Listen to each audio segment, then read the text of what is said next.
Hey, this is Brett the Hitman Hart, and you're listening to the Smacked Raw podcast.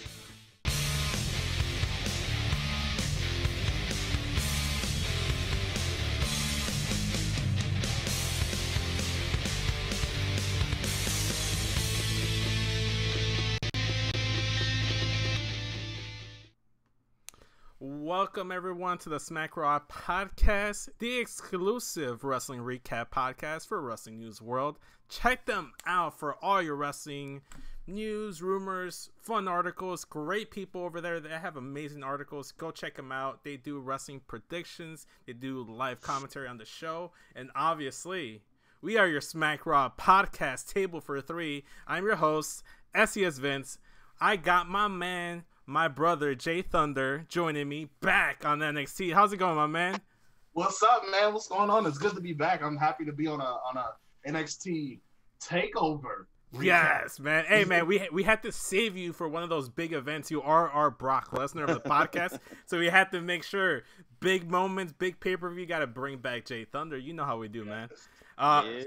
And joining us for like the first time in like I want to say like 3-6 months or so. It's been a long time. It's the Trojan horse of AEW, Kevin Crazy. What is up, my man? Are you ready to talk AEW? No, I'm just kidding.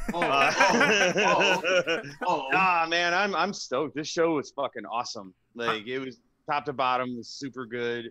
Takeovers always kill it, and this one didn't disappoint. So I'm excited to talk to you guys about it. Bro, we're just glad to have you back on the show. The minute that they announced Takeover in your house, and you jumped right into the group chat. I'm like, Vince, I would be so down to do anything Takeover related because because of the old school feel. And I don't know about you guys, I loved this show because it gave us just that. It felt like a takeover, like an old school type wrestling show, the type of shit that I used to grow up like trying to go to like a video cassette store, get the VHS and play that bitch on my VCR. Like, it made me feel like a kid again. First and foremost, yes, I love the stage that they had for. Yes, I love so it. Good. I loved every moment of it. I was like, oh my god, this is so unique. Yeah, like, it actually looks like the arena that they had for the original one. Yes. You know what? I actually watched the original in your house like a week ago because I was just been stoked about this one. And after I heard that they were gonna do like that old school feel, I kind of wanted to just check one out. You know, I remember watching a couple of them like way back in the day, but you know, it was cool because then I was like, holy shit, this is like it feels like the old ones. It was really awesome. For sure. Okay, guys, so before we start talking, Takeover, because it was an amazing show, and I want to get right into it, let's plug our shit real quick, right? Well, first off, you can find us right here on youtube.com/SmackRaw Podcast. You can find us wherever you consume all your audio podcasts, whether that be Spotify, Apple Podcasts, Stitcher, Google Play.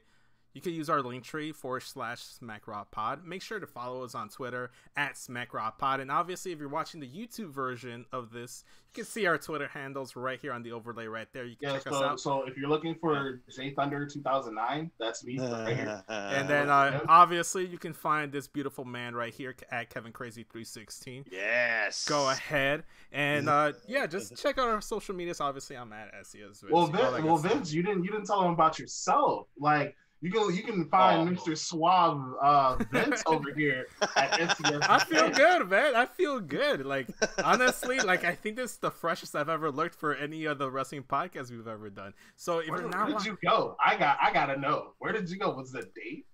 I'll never tell. Oh no! No, but hey, if you guys are listening to the audio version, go ahead and check out the YouTube version if you want to like check out all my good looks right now. I got a fresh cut yesterday. This isn't the best like I did with my grooming, but he's looking very special today, ladies. So check him out. Very eligible bachelor here. Oh, you guys, stop it. So let's start talking about Takeover. I liked the beginning of the show because from the start, it felt like an old school pay-per-view, like with the old OG like ring announcer guy, like the sideline reporter guy. Like everything from like the commercials they had for like the ice cream bars was freaking fantastic. Yes, the Ico Pro commercial with Adam Cole, everything about it just felt very old school about it. And they brought back the set, guys. Are you excited about the set? Oh my god, that was so cool. That was so cool. I freaking loved it, man. It was fucking, dude. The child in me jumped out, and I'm like, yes, that is exactly what the fuck I want. That's everything I was missing and I needed out of my wrestling. Look, this is no hate on AEW or main roster, but I really do feel like this is the best wrestling pay-per-view top to bottom that I've seen since the pandemic. To me, I feel like this has been the best one. Double or Nothing was a really good show, but maybe it was the fact that I wasn't too engaged with the week-to-week storylines that I wasn't invested. But every match in here felt like it had stakes, maybe except for the opener. And let's start talking about the opener right now, which was... To your point, though, man, is I would agree with you because it's definitely either this pay-per-view or Double or Nothing that's been the best pandemic. And for me, just being an AEW guy, I think I like Double or Nothing just a smidge better, but this was fucking good. It was really good. Would you say that it was the Stadium Stampede that kind of like pushed it, gave it a little bit more oomph for you? Had the Stadium Stampede not happened, would you have given the props to Takeover tonight? No, I don't think so. I think it's for the same reasons that you were saying, that I was just like a little bit more invested like in the storylines and stuff. Okay.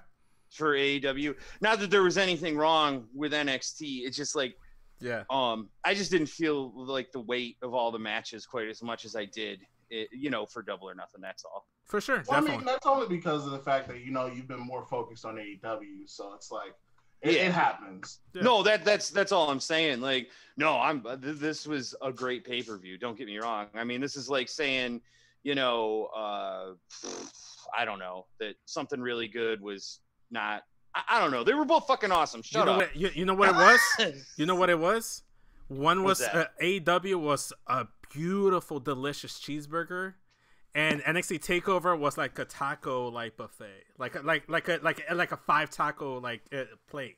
Like they're both really fucking good, but I'm gonna lean to my tacos. It just depends on your preference, I think. For sure. So okay, opening match. 6-woman tag match. We had the face team of Tegan Nox, Shotzi Blackheart, and Mia Yim. Thank you. Sorry, I don't know why I was drawing a blank. And versus Dakota Kai, Raquel Gonzalez, and Candice LeRae. I'm gonna start off with Kevin, and then we'll go with Jay in the next match. Considering that Jay didn't get to see most of, if not like a good chunk of this match. Kevin, I actually got to see it, so Okay. But Kevin, what did you think of the match? Or you know what? You know what? Change your pace. We'll change your pace quickly for every match. Thumbs up or thumbs down at the count of 3. 1, 2, 3. Can I do one of these? Okay, that's successful. Can I do one of these? I would agree. And you know what? It's not even that it was a bad match. Mm-hmm. It just like, I mean, I didn't feel like there were very many stakes to it. Gotcha. And it was cool. And you know what? I really like Shotzi Blackheart. I want to see her. Yeah, you do. I mean, she's super, super punk rock and shit. And that's kind of part of my thing. And that's fucking awesome. And the tank that she rolls up to in the ring is fucking sweet. But like, I don't know. I mean, I know the Mia Yim and the Candice LeRae stuff, but like, you can only take that so far in a 6-person tag match. For sure. And you could tell that they were trying to tell that story because at one point, Mia Yim and Candice, they brawled to the outside and they just got the fuck out of the Dodge, and it turned into a regular tag match between Raquel and Dakota and Tegan and Shotzi. And like you mentioned, Kevin, I think like Shotzi is slowly like rising up the charts here in the NXT Women's Division. Tonight, they showed you that like, a lot of people were like iffy or worried about the NXT Women's Division. I'm always very high on them. All the women showed out. Raquel Gonzalez, I don't know about you, but she gave me like old school Ninth Wonder of the World vibe, where she was just a total badass and just dominating the whole time. Dakota is really like leaning into this chicken shit heel persona she's got. Yeah. And I know Jade does not approve of smaller wrestlers using a chokeslam, but when Tegan Nox hits the chokeslam on Dakota Kai, it looked freaking smooth as fuck. Like it has to be someone small. I cannot deny that. Yeah, it exactly. looked really good. Well, it didn't look oh, sorry, man. No, go it ahead, didn't look unbelievable because like they're both about the same size. Right. You know what I'm saying? Like if any of those women had tried to like choke slam Raquel Gonzalez, it would have looked stupid. You know what I'm saying? Like exactly. So it was the face team that picked up the win. Shotzi and Tegan Nox. Tegan Nox actually pinned her former rival and best friend in Dakota Kai. Maybe I think this was just to like give a good win for Tegan Nox because she might be the next in line, or might be slowly making the rise up the ranks in terms of the title picture, because it looks like Mia and Candice aren't done anytime soon. Mia and Candice weren't involved in the finish. You can still tell that story, that single story if you want. Yes, Candice pinned Mia on Wednesday night, but that was a roll up. You chalk that up to like a distraction via Johnny Gargano. And again, another win for Shotzi. I don't think this hurts Dakota Kai or Raquel Gonzalez. I feel like this just might be Tegan's a little bit more momentum towards Tegan. I like the match. I'm not gonna sit here. It's like, God damn, it was like the best tag team match ever. But it did what it was supposed to in a takeover match. It felt like it deserved to be on the pay-per-view. And that's the thing that I wasn't so sure of when the first match was initially announced all last minute about it on Wednesday. Because usually takeovers have like about five matches and they call it a day like that. But the match delivered. It was really good. Go ahead and check it out. It helped carry over and develop more storylines that they're trying to do with the women here.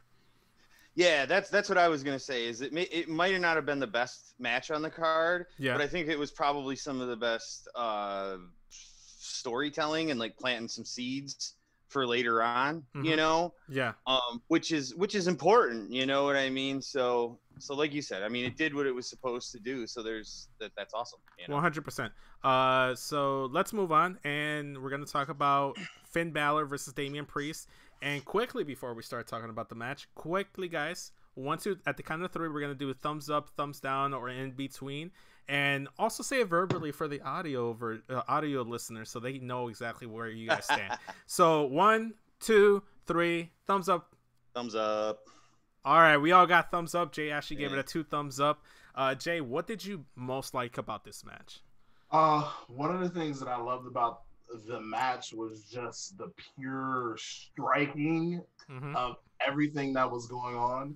Like you felt those hits. Like Damian Priest was just beating the shit out of Finn Balor, and it was great. Like I love Finn Balor, but I'm like Damian Priest is actually like really getting to me. Like I actually do. Like I didn't really care for him, but now kind of like this guy's the real deal. After tonight, Jesus. What about you, Kevin? What was your favorite part about this match, or the thing you enjoyed the most? Well, just watching Finn Balor again, man. Honestly, it's been a minute since I've seen Finn Balor in a match, and like I forgot how fucking good he is. You know what I mean? Like that dude is a maniac. You know, like Jay was saying. I mean, Damian Priest was beating the living shit out of him for a minute. He was selling it like a motherfucker, but then you know, like the end of the match was just beautiful. Like the ending was so good. Oh, for sure, definitely, dude. I loved the spot where the steel steps were on the outside, and Damian Priest was trying to hit Finn Balor into it. Finn reverses it and then kicks him down to it. It looked brutal because it looked he hit the edge of the stairs too. Yeah, man, so good. So I guess my question for both of you guys, and just quickly, does this cement Finn as a babyface? Is Finn a babyface again, or is this just like a one-time thing? Go ahead, Kevin. I'll let you go first, man. I think he's kind of a bit of a tweener kind of a guy. I think it could go either way. Yeah. Obviously, I feel like in this match he was playing the face, but I don't know if that's something that's going to be permanent or not, you know?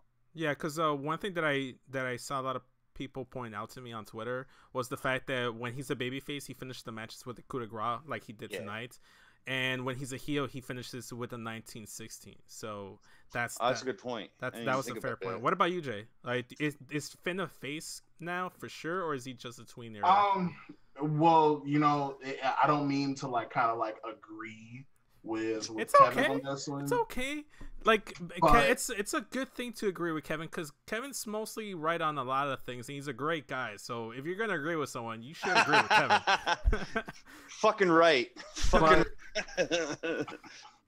But yeah, I kind of agree with the whole tweener thing with Finn. Like, I kind of got that vibe when he came back on NXT. Mm-hmm.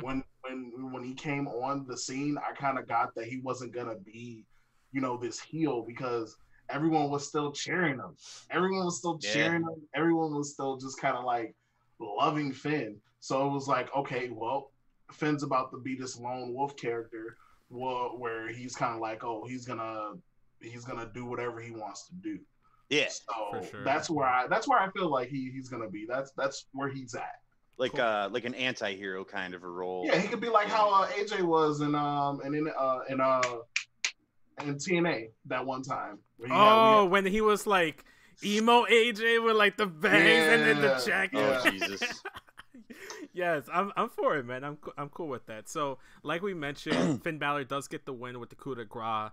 My only question is, like, well, this made Damian Priest look extremely well, even in defeat. I think he'll be okay. Yeah. The image of him like defeated in the corner, like just realizing he was in the fight, and then Finn Balor just doing the finger guns to him. I thought that was a great visual. That was almost the thumbnail. The thumbnail. Until we'll get to the spot, and then I'll mention. Well, here's my thing. I do love the fact that the commentary was very good, because it put up Damian Priest, because I think it was I don't know who the three were. I know it was Beth. I know it was Morrow, and was it Tom Phillips? Yeah, I think so. I think you're right. Was it Tom or was it Byron?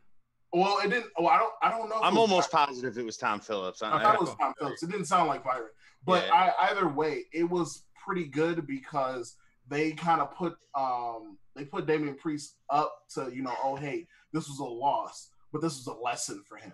Yes. And, there are good things to come for him. So that's why I'm happy that they didn't like put him down. They actually that man put everything into that match, and I'm like super stoked to see what he can do next. Yeah. I say it all the time. I did not get Punishment Martinez, Damian's old gimmick in Ring of Honor, but I am all behind Damian Priest. Everything about him, the packaging, the look, the moveset, everything. He carries himself like a Vince with a dope ass black bomber jacket, man. That's just the swaggiest guy.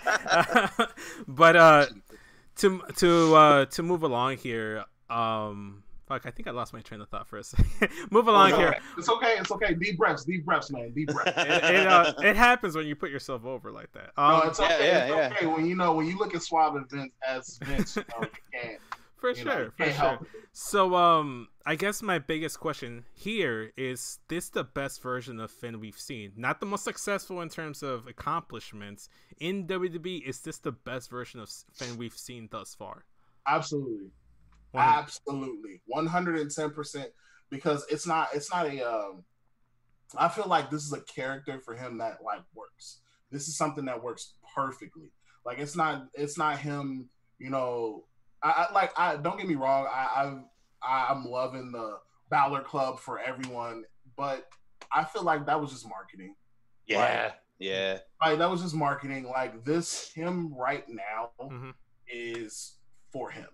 Yep. He needs to do that. Ever since he stepped onto NXT, it has been nothing but good things. Mm-hmm. What about you, Kevin? Do you agree with Jay here, saying this is the best version of Finn in WWE? Well, with the caveat that I've only actually been watching again for like the last couple of years, I would agree completely. So for what I've seen, yeah, absolutely. And I liked, Finn on Raw, and SmackDown, to be honest with you. Right. But this is way better. Like, this is way better. For sure. Definitely, man. So let's move on. Next match was the North American title match, correct? Yes. Yeah. Okay, so Keith Lee defending his North American title against Johnny Gargano. Basking in his glory, baby. First things first. Kudos to yeah. Thumbs up, thumbs down, guys. 2 thumbs way the fuck I got a thumbs up. I was gonna say, I was like, those 2 thumbs better go up. Like, okay, I don't know. Good. Okay, so you need to stop. You should have gave that 2 thumbs. Thank you very much. If I had 3 thumbs, I'd give another thumb. Man. Should I put my toe thumb up as well for that match? No, I was thinking about doing that. It's like no. I'm not flexible enough, man. No, man. This isn't the Smack and Raw podcast. We're not on Pornhub. We're still trying to keep it like a little PG-13. We're not about to like expose some fetish. Sure, you don't have like a Snapchat Premium, man, or OnlyFans? Yeah, find Smack Raw podcast on OnlyFans. I mean, I've been on Pornhub on the Smack and Raw podcast twice. If it blows up, I might have to start an OnlyFans, man. The way you're looking tonight, you know, it's I think it's only inevitable. I mean, I'm just saying, this stuff comes off, ladies. This stuff comes off. Let's get the lotion ready. Oh my god. So let's not talk about my wardrobe, and let's talk about Johnny Gargano's wardrobe, because it was really good. The Mandalorian themed attire that he was wearing, really cool. Yeah, I thought that's what that was. Yes, it totally was. And then I love the aspect of like how they've been doing the promos and plugging this storyline from Johnny's house, and he came out in the doorway, like he actually came, like he was actually inside the house set. Oh, that was so a nice fucking touch. Good, so nice touch. And he had the key. Yes, for sure. And then big ups, major ups to Keith Lee with the Black Lives Matter gear that he busted out. Fucking love that shit, man. Yeah, like obviously. Sorry, Jay. Go ahead. Say your piece. No. Like I like, especially with everything that's going on, man. Like, it's nice to see that, you know, even the wrestlers are, you know, taking part of the movement. You know, Love to see it, man. Look, speaking Vince. Yes. I am loving this overlay. I love the fact that you were able to like put the nice little Black Lives Matter. Hey man, big ups to Kyle, making sure that it's reaching out to Wrestling News World, making sure that they were okay. Like, man, like, you know, just making sure, because, you know, some places they don't want you to like make things political. You know, they just want us to keep like entertainment based. And I appreciate Kyle sticking his neck out for us to get the overlay approved and stuff. It was just something I wanted to go ahead and do. Like, Black Lives do matter, obviously, guys. You know, with everything's going on, and the war's not over. Go ahead and keep supporting the cause. Go on every link, any petition you can sign, anything you can donate, anything. By all means, go ahead and check that shit out. Great things are happening. We're actually seeing the results, which is the great thing, which is the best thing. And I definitely appreciate. And we love out there too. We love our people like Kevin Crazy out here being an ally and a supporter of the movement. Thank you, man. Thank you for all that. So absolutely, I'm here to follow your guys' lead when it comes to that shit, man. So for sure, man. So, okay, Kevin, we'll start with you, man. What was the best thing about this match? What was your favorite thing about this match? Keith Lee. Fucking Keith Lee. He's my favorite fucking thing in wrestling right now. I love that. Like, the first time I saw him doing the bask in your glory, I was hooked. I was fucking hooked. I was like, that's the funniest, most awesome thing I've ever seen in my goddamn life. But like, you know, the whole match was really good. I mean, how could it not be? I mean, Johnny Gargano, Keith Lee, they're two of the best, like, in NXT, maybe in all of wrestling right now. You know, like, it was a clinic. Like, they're technical. Keith Lee is just a monster and an athlete that's just, like, I don't know. I don't know how he can do the things that he can do as big as he is. It's fucking crazy, and I love watching. He is my idol. He is my idol. Yeah, it's a good idol to have. He's fucking awesome. I aspire to be. So, okay, Jay, what was your favorite part of this match? Oh my God, where do I begin? Yeah, exactly. That's what I'm saying, man. So, first of all, I love the fact that Johnny Gargano, he has the key. Yes. That key is symbolic in this match. Number one, the key is symbolic in this match. It had more than one symbolic thing because the key came in. The keys that he used on Keith Lee on Wednesday, he actually used in the match tonight. That was another key aspect. Yeah, he did. A lot of the things that they were telling on their in their mixed tag match, the injured hand at the end with the post match attack, the eyes being raped by the keys, it was all being told. I don't know how sanitary it was for Johnny Gargano to keep his car keys inside his dressing trunks. That meat must look like chopped like crazy. It must be like scratched up, nasty. You know. But yeah, go ahead, Jake. Continue on with your points before I started talking about Johnny's junk. I was gonna say hashtag Johnny's junk. Hashtag Johnny's junk. Yeah, let's get so what also got me was, okay, so you know in the beginning, like at the beginning of the match, Johnny tries to run away and he tries to go to the door and he's knocking on the door. And I love how they have the nice little camera there, so you can see everything. Like he's in front of the door. Like there are a bunch of intruders at the door. Like I love the fact that Keith is like, Healy's like, where's your key at, Johnny? I know. It was so good. Everything was so good about this match. Like I can't the storytelling was good.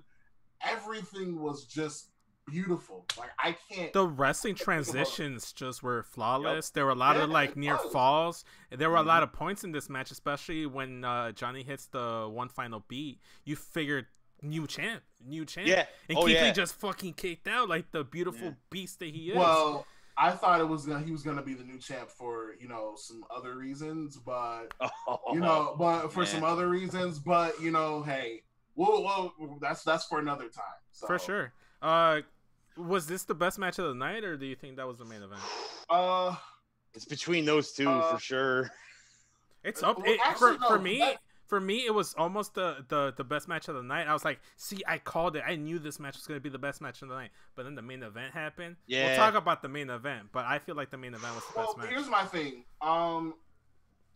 It's kind of like a three match thing for me right now, because this match was good, but the match before it was even better too. So yes, I don't know if it was better, but they were both great. This was a good match, or this is a good match. But we're gonna talk. Well, at the end of the podcast, I'll give you the answer. All right.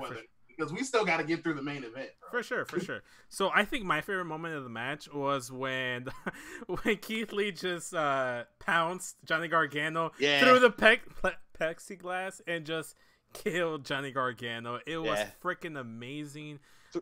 Throw back to, he did that to Adam Cole, didn't he? It reminded me of what they mentioned that. They mentioned that. Oh, they did. I didn't hear him.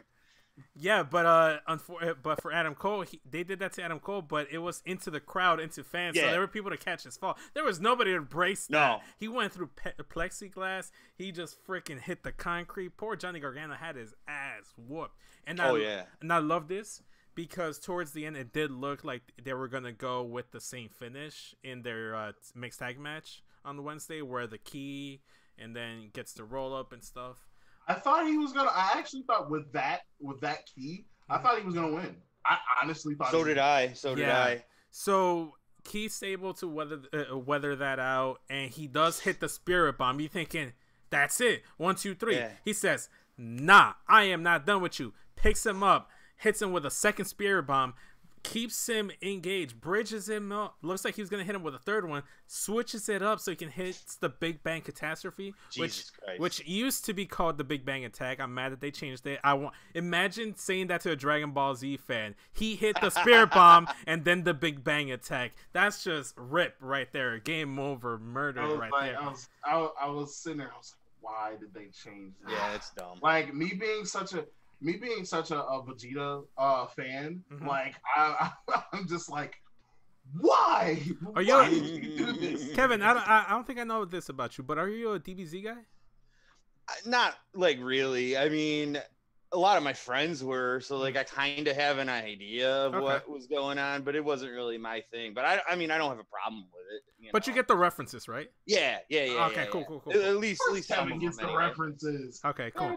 First things first. Pop culture, pretty much. Yeah. For sure. First thing we're gonna do, and according to the New Day, the best wrestling TV show ever, go check out the New Day podcast, the second best wrestling podcast that you should be listening to, other than the Smack Raw podcast. But yeah, this match delivered. It was amazing. Probably the best match of the night, if not the second best match of the night. Keith Lee retains his North American title. I'm glad, because something that Matt Ritter from the Smack Raw podcast was mentioning, he was saying that Keith Lee in this North American title reign has been missing like those big name opponents to have like a big takeover type match with. Yes, Dijakovic was a great guy and they had amazing chemistry. Damian Priest, Cameron Grimes, all those guys, great wrestlers, but not the level of a big name like a Keith Lee. Yeah. And they fell flat in that aspect of things. I'm glad that he got put over here on Johnny.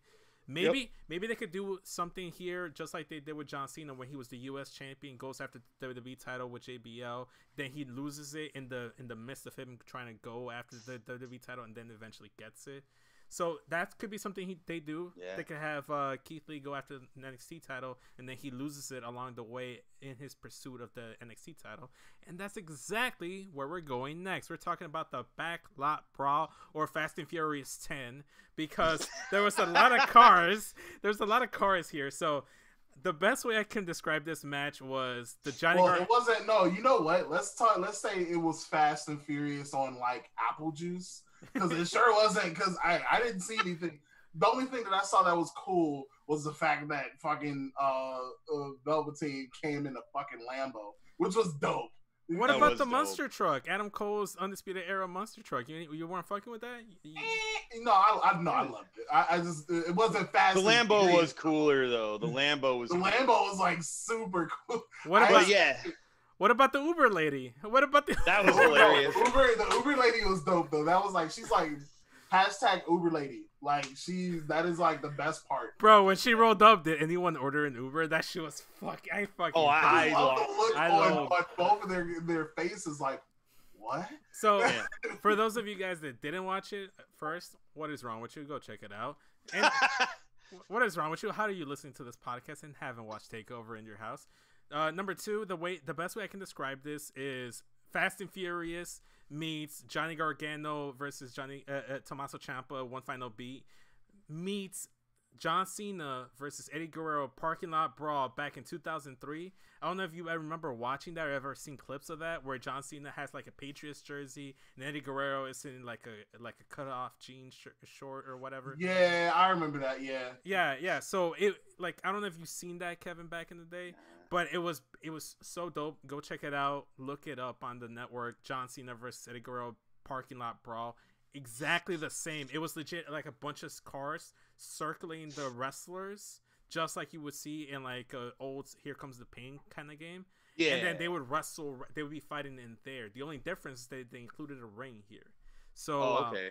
It kind of reminded me of Def Jam Fight for New York. Oh yes. There's so many things that it compared to. Quickly before we go and analyze the match, thumbs up or thumbs down, gentlemen? I'm definitely gonna give it thumbs up for sure. So again, I can definitely give it. I honestly could definitely give it 2 thumbs up because I just like the camera work. The camera work was just amazing. It was really good. And the thing that I liked about it, the commentary I felt added to the match. They were calling it like if it was a street, like an actual street fight. So, and it being the fact that it was pre-taped, I wonder if what we were seeing live, it was the recording of it, and then they actually were feeding the live commentary from the announcers. I would like to hope that the announcers didn't actually watch the match and they were watching it live and reacting to it just like us and calling it as if it was aired live. Because I feel like that's what happened though. Because I mean, like, what else were they supposed to do? Because I mean, like they could have like just like did the voiceovers after they recorded the footage. Yeah, but it probably wouldn't have matched the energy that match had. Okay, so big ups to Velveteen Dream with the Walking Dead reference. I'm not the biggest Walking Dead guy, but even I got the reference. The Negan, or I forget. Yeah, you said it right. Okay, you said it right. Okay, yeah, I was just making sure because when he got introduced to Walking Dead, I stopped watching. I think I watched up until the point where like Everybody Hates the actor from Everybody Hates Chris showed up. That's about when I stopped watching. See, here's my thing though. Like, I'm not even concerned about the Walking Dead reference. I'm more concerned about the outfit that he was wearing. That Hollywood Hulk Hogan jacket is it for me. Like him having the Hulk Hogan attire, the Hollywood Hogan attire is just it for me because I love it. And him doing the whole NWO thing with his merchandise. Yeah, I love it. I enjoy it. Even though African Americans have a thing for not a bad thing for Hulk Hogan, but it's okay. Fuck racism. Yeah, right. But either way, it's okay because I love the fact that Velveteen Dream is just like, dude, really. You know what? It was more about NWO for me anyway. Yeah. Fuck Hulk Hogan. NWO is still fucking awesome. And here's the thing. Dream totally feels like if he was around in the 90s, he'd be 100% one of the biggest and most popular members of NWO. Oh, without question. Without question. So for me, I loved it. There's so much in this match that happened. They brawl. They break cars. They ruin some poor Uber lady's car. There was fire extinguishers. They fought in the match. I like how at the start of the match, the ref was basically saying like, guys, this is the spotlight you guys wanted. And I like the aesthetic feel of like the headlights being the spotlight in the ring. It's like, I'm just here to count the pinfall and get a result and watch this end. You guys can do whatever the fuck you guys want to each other, but the match has to end inside the ring. I love that. At one point, Adam Cole was in trouble. The rest of Undisputed Era show up, I think, except Kyle O'Reilly. Am I correct? Yeah, it was only Roddy and Fish. Okay, so Roddy Strong and then Bobby Fish came out to make the save. They're jumping on Velveteen Dream, and when Roddy's trying to get like a chair or something underneath the ring. Favorite part of the match for me. That was so good. Dude, fucking Dexter Lumis shows up and continues to stalk them. So is anyone gonna admit? So we're let me just say this because I'm sorry to cut Vince off. No, fine. Go ahead, man. I'm sorry to cut Vince off, but we've been sitting here and we've been having this little debate about NXT and AEW, and I mentioned to Rob the whole situation about Dexter Lumis being like probably one of the best things to come out of NXT. This segment, pure gold. Oh yeah. Pure gold. Oh yeah. This was that's like I said, that was my favorite spot of the whole match. Guys, like, the fact that he like creeped out from underneath the ring and shit like that, and then looked scary as fuck. And he was like, at the same time, I feel like he is a gentle soul. That's the thing that I love about Dexter Lumis. He's a tortured soul. He's a tortured artist, like commentary was. Yo, did you see the caricatures that he did on NXT on Wednesday? About no, I don't think so. So it was this caricature. Apparently he actually drew it because he can actually do caricatures. So it was him driving a truck and driving away the Undisputed Era in the trunk of it. So that's perfect. And it was perfect because it was foreshadowing what happened in the match tonight because he put not Kyle O'Reilly, Bobby Fish and Roderick Strong in the truck and drove away with them so they wouldn't interfere in the match anymore. So that was awesome. Maybe he's just a really big Undisputed Era stan, and he just like really supports them, and why not just like have a couple minutes, like 5 minutes of playtime with them or something. I don't know. Yeah. I like guys. I'm your biggest fan. Yeah. Or it's like a Misery kind of vibe, the Stephen King Misery kind of a vibe. Yeah, for sure, for sure, dude. Oh man, I freaking loved it. Eventually, though. It is Adam Cole that picks up the win here. Oh, yeah. So when Undisputed Era was out there, they put a bunch of chairs, piled them up in the middle of the ring, just like ECW. Dozens of chairs. You see the finish at one point. Velveteen Dream does hit the Purple Rainmaker. Adam Cole kicks out. They try to set up for the Panama Sunrise. It gets reversed into the Dream Valley Driver. So many big moves in the ring. Yes, Jay. Let's not forget the fact that Adam Cole did fall on a windshield. Oh yes, that was the spot when they're in the ladder, right? Yeah, it was the spot with the ladder. Yeah. Oh my gosh, that was so good. Was before, if I'm not mistaken, this was before Undisputed, Bobby Fish and It was like right before. That's what right after. Sorry, go ahead. Yeah, that's what triggered them coming into the equation because they're like, oh shit, Adam Cole's in trouble. Yeah, but to be quite honest with you, I don't know whether or not that was supposed to happen though. I think so. It looked like it was to me. It wasn't. He was bleeding, so that I would have figured with the play if that was usually they don't deal with real glass in certain situations. Maybe. Well, see, here's the thing. Sometimes even fake glass can do small cuts. They didn't look like major cuts. They just kind of looked like paper cuts that just started leaking a little bit longer. Similar to what happened with the. Why am I drawing the blank on it? The TNT Championship match, is that? No, sir. Of course AEW? not. I'm never referencing AEW and not NXT. NXT can suck it. No, I'm just kidding. The Boneyard match when Undertaker goes and hits the window and then he gets some some cuts on his forearm and stuff. I felt like that's what this was. It was an accidental bleeding, but when they saw the blood, they're like, let's work it into the fucking match. Yeah. Yeah, I feel like it looked a little bit more brutal than it actually was. Yeah, sure. As far as that goes.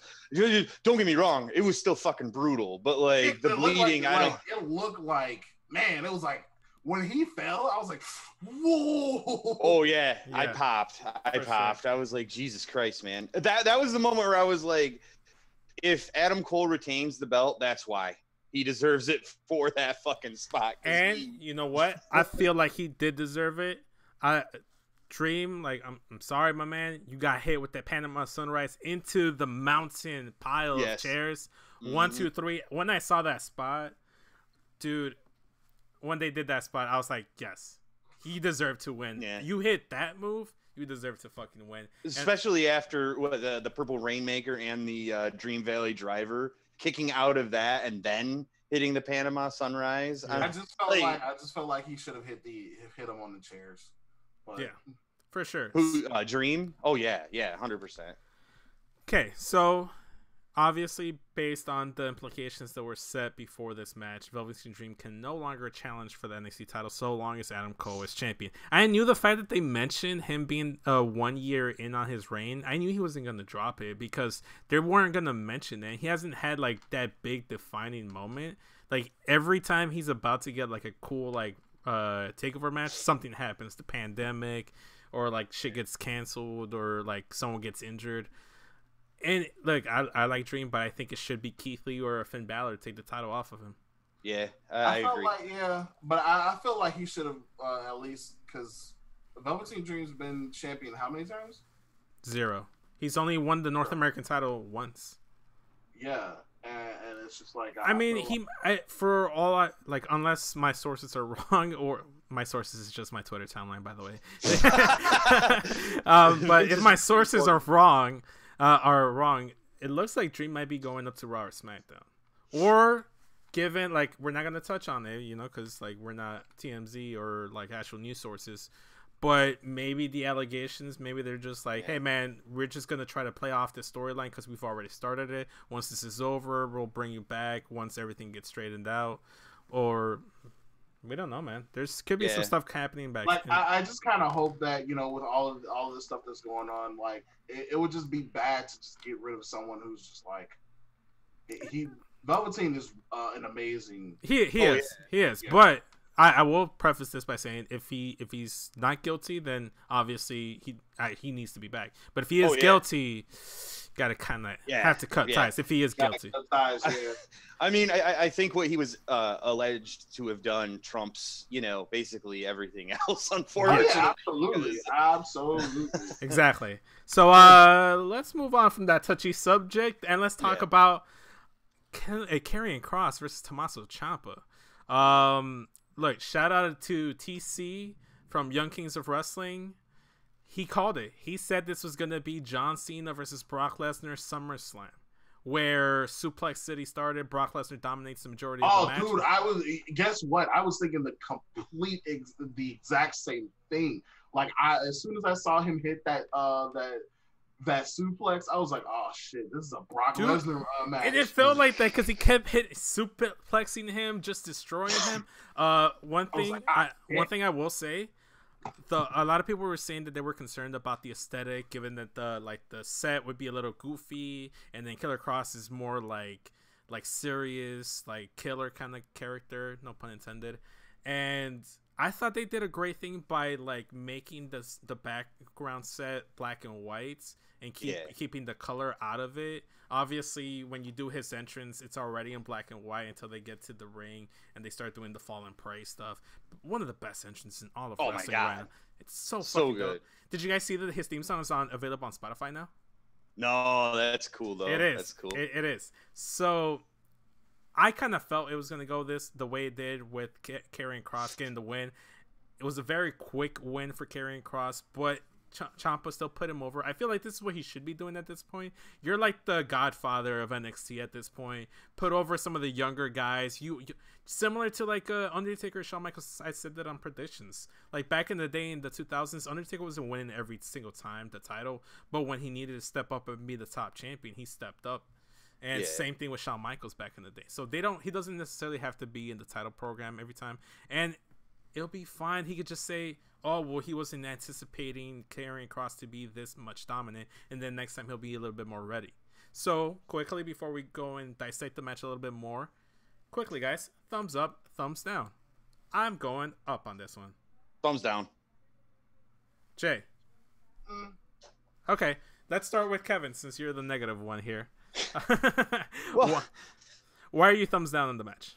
The coolest part of the match was Karrion Kross's fucking entrance. The thing, like, it just felt like a squash match on a goddamn pay-per-view. I was like, I have no problem with Karrion Kross winning and Tommaso Ciampa losing, like you were saying. I think that's kind of where Ciampa's at in his career with NXT. You know, I agree with you 100%.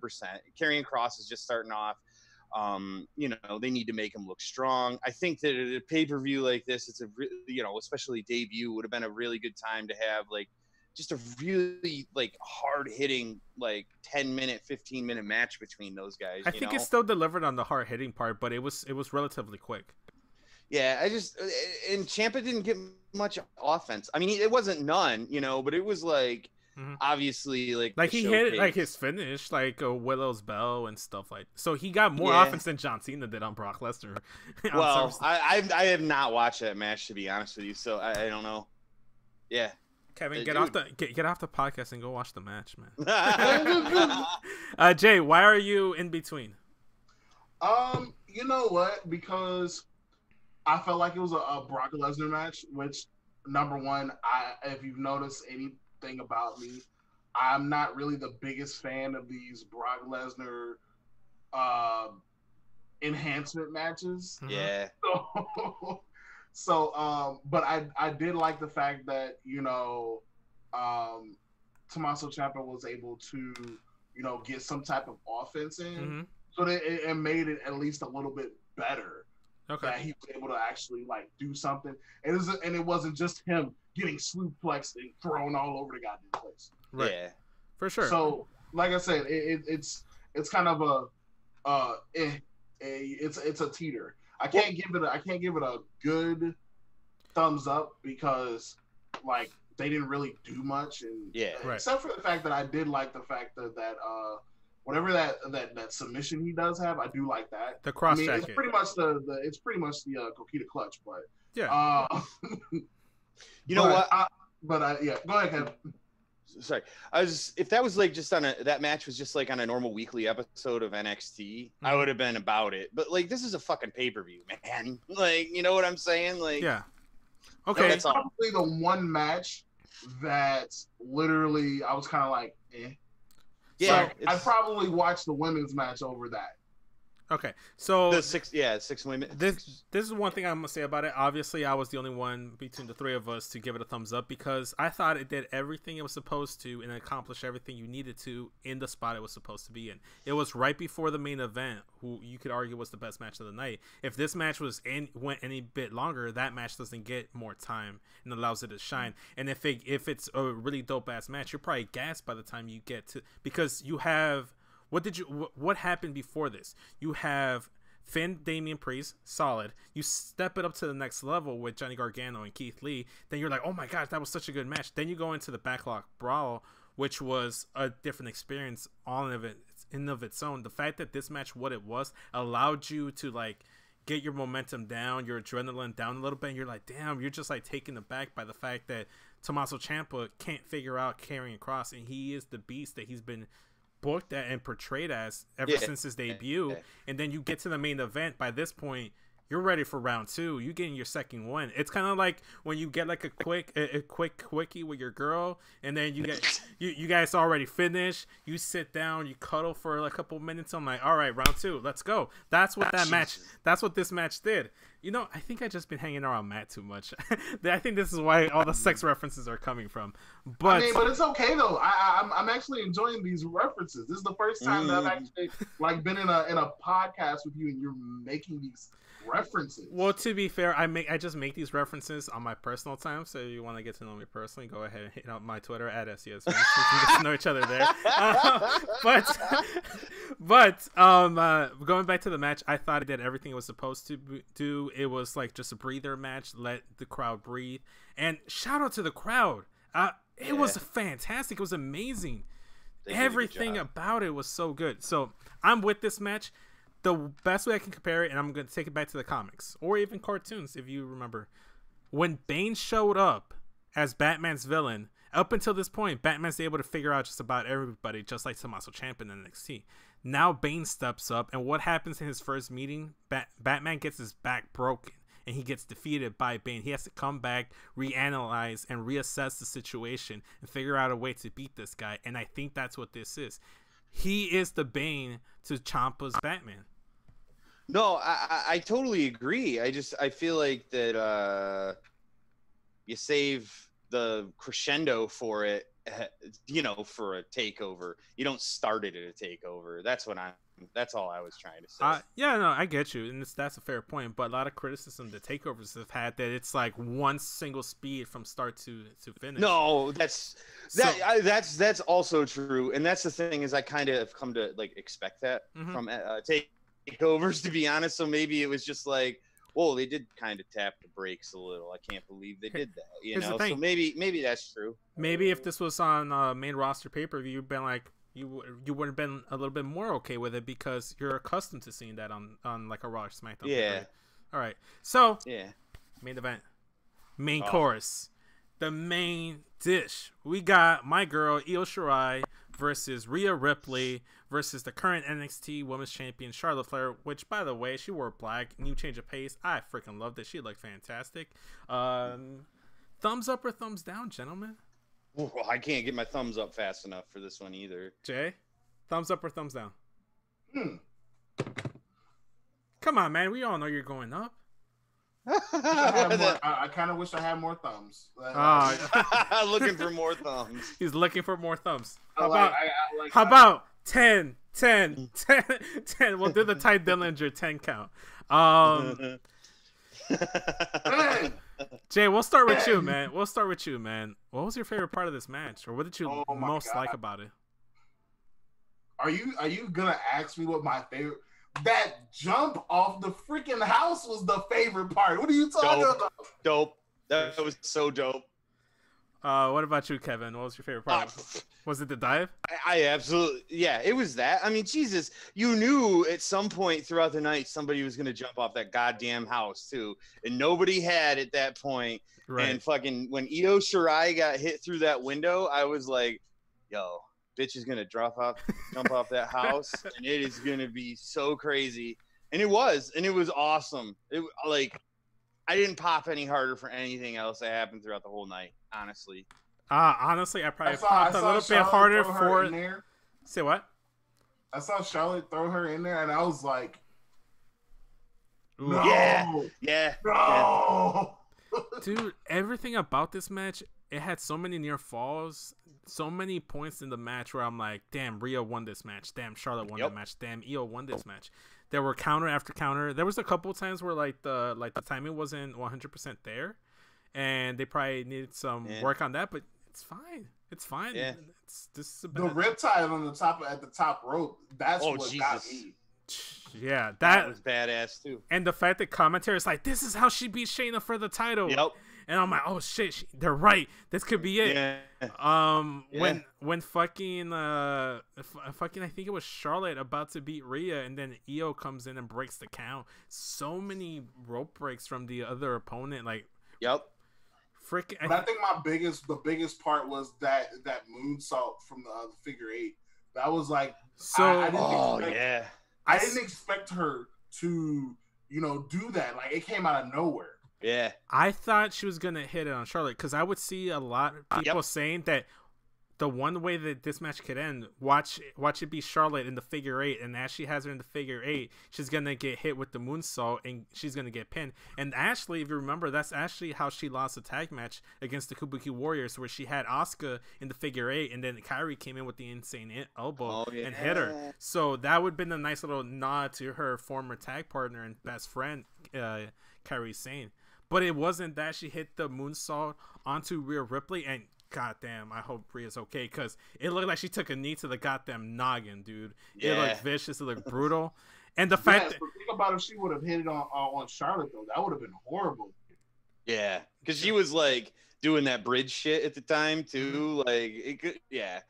It could have been bad. Maybe also too, they don't want Charlotte to take the pin here because you can make the case that she didn't get pinned to lose the title, get a title match at the next Takeover or next NXT episode or something. And Rhea, it keeps telling her story that she can't win the big ones. Like, she won her match against Shayna, but there's apparently levels to this shit, like Charlotte was saying, and she's not on that level, and Io Shirai's on that level. She's the new NXT Women's Champion. Long time overdue. I felt like she should have won that title a year ago. Mm-hmm. But I totally agree with you. The other thing that I was gonna say is that like the match that Io Shirai and Flair had, that ended in a disqualification too. So that wasn't a clean finish. And now the fact that, Flair didn't, get pinned, that it sets it up perfectly for a rematch with those two. And there was a callback to the kendo stick because at one point Charlotte just gets frustrated and then she busts out the kendo stick, and the commentary was saying like this is how she lost her match against Io because she got DQ'd. And then she can't get DQ'd in this match because it's legal. And she just went and started swinging and swinging and swinging. So there were callbacks to that match. There were callbacks to the WrestleMania match. At the end, it was really good. At the end, Mara was like, "This match deserves a chef kiss, and it deserves a million chef kisses." It was so good. It was so good. It was amazing. It was perfect. My girl Io won. I can't say enough good things about it. Yep. It was definitely a feel good moment. Like I said, those shots with the kendo sticks. It reminded me of the was that the match that she had with Ronda? Yes, at Survivor Series. The match that she had with Ronda at Survivor Series. Mm-hmm. Yeah, like I was like, uh-oh, Charlotte's about to go crazy. Bam, bam, bam. I was like, and then she did. She did. Okay, yeah, so. We're getting close to midnight here, Kevin's time, so we're going to try to wrap this up and get this beautiful man to bed so he can get his beauty sleep and keep that amazing looks going. Kevin, any last things you want to talk about the show? The beard. Yeah. Well, speaking of just the main event, I really liked, what Charlotte was doing at the start of the match, how she was like, she got out of the ring and let Rhea and Io kind of beat each other up, and then she was coming in and like really like clothesline somebody and then run away. I thought that was awesome. It was perfect heel work. I appreciate it because that's the type of shit I do in WWE 2K games or any wrestling game. I usually let everybody else beat the crap out of each other and then come in and try to steal them.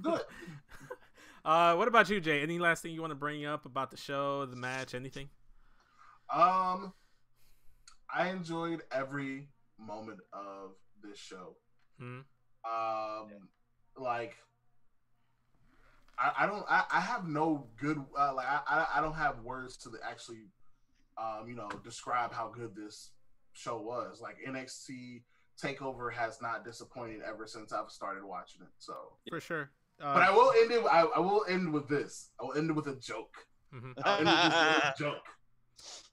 A joke on a popsicle stick. This seems promising. On a popsicle. It's gonna be great. Anything is possible with a popsicle stick. Yes. All right. Who sleeps with his shoes on? I don't know, Jay. A horse. Oh, jeez. Oh, jeez. Okay. Jeez. Okay, I got it. Get it? Horseshoes? Yes, I got Horseshoes. it. Nice dad joke to end the podcast. Last thing I want to say about the match, the celebration I want to address. I love the streamers, the confetti, everything they addressed, they were making the notes saying that Io Shirai had conquered Japan and now she's conquering over here, just like she did over there. It was beautiful. It was perfect. It worked. Yeah. Everything about it ends in a good feel-good moment. I think let's just say that Io looks so sexy. Yo, she did. You know what else, man? You know what else? I saw this somewhere. Japanese women are apparently like just dominating all of wrestling right now because Asuka's the Raw champ. Now Io's the fucking NXT champ, and Hikaru Shida is the AEW champ. Yeah, one of women. my wrestling buddies from training just mentioned that in the group chat. He was like, he mentioned that all three of them are that Japan is the women of Japan are running everything in wrestling right now. For sure. The trio, the Trinity was finally completed tonight. The prophecy has been fulfilled. Everything. No, the stars it's not been fulfilled. It's not been fulfilled because Adam Cole hasn't lost the title yet. The prophecy has not been fulfilled yet. I'm talking about a different one, man. They can be more than one prophecy. They can be more than one prophecy. Okay, but yeah, Io Shirai, your new women's champion, and if you want a championship belt along the lines of Io Shirai, the one that she just won, check out Belts by Dan. They have custom championship belts. Or maybe you want one like this one right here. Look at this guy. Look at our PWX Tag Team Champion showing off his belts. You want one like this wonderful PWX Tag Team Championship that your boy, Jay Thunder, still holding right now. And if you want belts just like that, check out Belts by Dan. They have high-end belts targeted at high-end collectors, the type that you see in boxing events, MMA fights, even in pro wrestling. Maybe if they hit a Belts by Dan, AEW wouldn't have a crappy TNT title. Just saying. That's the only AEW shot I'm gonna take because, no offense, Kevin, that title is doo-doo butter. No, it's bad. The women's title. That's my word. It is the show's word now, sir. Shut up. Also, check out Belts by Dan. Let them know that the Smack Raw podcast sent you if you want a great wrestling belt. And if you need your belts restored, fixed up, whatever, go ahead and check out Belts by Dan. They'll fix you up. They'll take care of you. Let them know the Smack Raw podcast sent you. Big shout out to the Holy Trinity of the NXT show, RN, that couldn't join us tonight. He is under the weather. He took the hashtag #MuteRN hashtag a little bit too seriously and lost his voice over the weekend. So feel better next week, RN. Jay took over. Kevin stepped up. This is a great show, guys. Thank you both for joining me. Before we go, hashtag feel better RN. But AEW is still better.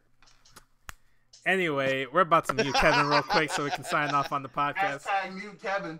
I love you guys.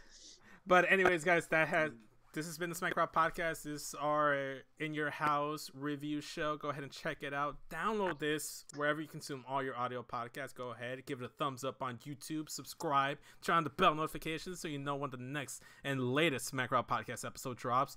Check out our brand new game show called SRP Game Night. So hosted by yours truly.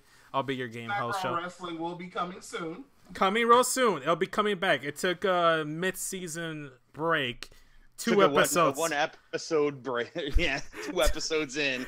Gotta get that title off of Kyle. So exactly. Yeah. We gotta get that title off of Kyle and get it back on Kevin or Jay Thunder.